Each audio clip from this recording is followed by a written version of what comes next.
Dans cette vidéo, je vais vous parler de la marche énergétique et des deux principes de la médecine traditionnelle chinoise qui vont faire toute la différence entre juste aller marcher et marcher en appliquant ces principes-là. Donc ces principes-là, ils sont nourrir, nourrir l'énergie et la faire circuler dans le système énergétique, dans les méridiens, dans le système nerveux, dans le corps en entier. Et donc nourrir, ça passe tout simplement par le fait de respirer selon une méthode bien précise qu'on retrouve en Qigong, en médecine traditionnelle chinoise et chez les taoïstes également, qui sont issus de pratiques millénaires, qui sont le fait de transformer l'air que nous respirons en énergie vitale. Et tout simplement en utilisant un endroit qui est spécifique dans le corps, qui est le ventre. Donc on va activer finalement cette pompe énergétique qu'on appelle le dantian, ce réservoir d'énergie.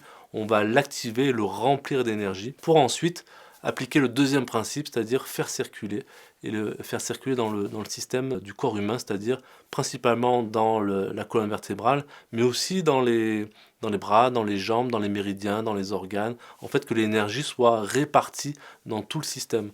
Donc nourrir, ça évite justement les vides de fatigue, l'agitation, la fatigue, une dépression aussi, quand il n'y a pas assez de pression à l'intérieur du corps, on est en dépression, il n'y a pas assez d'énergie. Et ensuite faire circuler, parce que pour la médecine traditionnelle chinoise, dès qu'il y a stagnation, il y a douleur.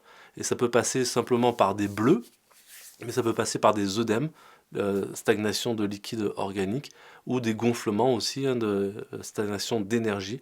Il peut y avoir aussi justement des douleurs ou des symptômes à l'intérieur du corps parce que l'énergie stagne à cet endroit. Donc là, ça va être vraiment le principe de refaire le plein d'énergie et de faire circuler cette énergie qui sont vraiment les deux piliers, les deux principes qui sont appliqués dans la médecine traditionnelle chinoise pour retrouver justement une vitalité, une santé et même aussi une longévité.